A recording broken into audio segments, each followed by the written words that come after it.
Alors aujourd'hui sur ZeroNet TV, on va s'intéresser aux vrais fans hardcore de jeux vidéo sur PC avec deux machines qui vont vous faire rêver si vous êtes un accro, si vous êtes un vrai gamer. D'un côté, l'Alienware dernier modèle, une bête de course. De l'autre, une machine construite par le fabricant informatique LDLC.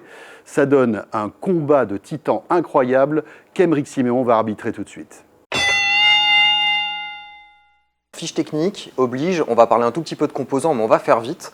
Les deux machines ont le même processeur, ont la même quantité de mémoire, même si ce n'est pas exactement la même fréquence, elles ont la même quantité de mémoire. Donc on a un processeur Intel Core i7, 5930K, et puis on a 16 Go de RAM. Il y a du SSD, comme dans toute bonne machine de gamer qui se respecte, dans les deux machines.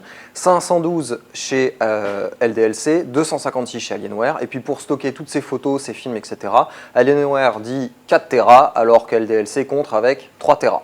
Difficile de parler de machine pour joueurs sans parler de carte 3D. Et là, on a le must du must ou pas loin. En tout cas, chez LDLC, on a le must de chez AMD, puisqu'on a une R9 295X2, donc une carte avec deux puces graphiques sur le même circuit. Et puis chez Alienware, on est beaucoup plus dans le superlatif. Là, on n'a pas une carte et deux puces, mais on a trois cartes, trois puces. On a un Tri-Way SLI de GTX 980. Sur la fiche technique, ça s'est joué à peu, mais la manche est remportée par Dell. Non pas parce qu'il y a trois cartes et il n'y en a qu'une chez LDLC, mais parce que tout simplement on s'est attardé aux détails et sur la machine de Dell, il y a du Wi-Fi et sur la machine LDLC, il n'y en a pas. On va vous parler de la puissance à l'état brut. Alors autant vous dire que là on joue vraiment dans la stratosphère, dans l'atmosphère de la 3D, on est dans la galaxie des superlatifs et les deux machines ne font pas jeu égal pour le coup. 3 puces pour le Dell, 2 puces graphiques pour le LDLC, 3 valent mieux que 2, mais ça se joue pas à grand chose, mais effectivement l'Alienware reste le plus performant.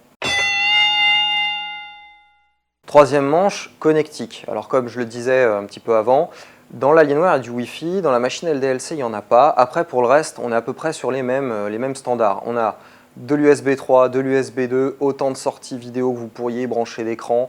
Il y a de l'Ethernet, il n'y a pas de souci, il y a de l'audio en 5 points, de l'audio en numérique SPDIF. Grosso modo on peut tout leur brancher sur le coin du nez, ils ne bronchent pas. Sur la connectique, on aime bien le Wi-Fi, mais on va dire qu'il y a égalité.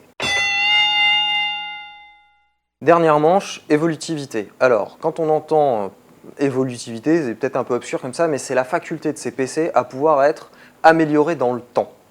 Et Alienware, là-dessus, c'est pas trop ça. On va pouvoir rajouter un peu de stockage, mais pas grand-chose d'autre. On pourra changer les cartes graphiques, on pourra éventuellement changer la mémoire. On peut faire plein de changements, sauf un. La carte mère. En fait, pour rentrer dans ce boîtier, la carte mère est dans un format un peu spécial, fait exprès pour Alienware, donc résultat, on ne peut pas la changer. Donc une fois que Intel aura changé ses processeurs et donc ses sockets, donc l'emplacement où on met le processeur, grosso modo, on ne pourra plus faire évoluer la machine. Alors que chez LDLC, on est sur un boîtier tout à fait standard, c'est du Corsair, boîtier au format ATX, pour ceux qui connaissent un peu, une carte mère standard, enfin bref, il n'y a pas de souci, le boîtier on pourra le garder, l'alimentation qui est dedans aussi, on peut faire évoluer la mémoire, on peut même en rajouter, alors que sur l'Alienware on est obligé de changer les 4 barrettes qui sont là pour d'autres. Là on peut rajouter des cartes graphiques, on peut très bien changer la carte mère, on peut rajouter du stockage mais de façon pléthorique puisqu'il y a énormément d'emplacements vides. Bon, grosso modo, dans cette machine-là, pour l'évolution, il n'y a pas de limite. Donc sur l'évolutivité, avantage, LDLC. Alienware, 4200 € et des brouettes, à ce niveau-là, on n'est plus à quelques euros près.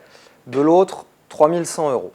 Et honnêtement, notre préférence va à la solution Alienware, d'un point de vue purement score, puisque c'est lui qui mène. Maintenant, notre cœur de tuner et de fan d'évolution de PC irait plus naturellement vers LDLC, puisque là, on peut vraiment mettre les mains dans le cambouis et tout changer.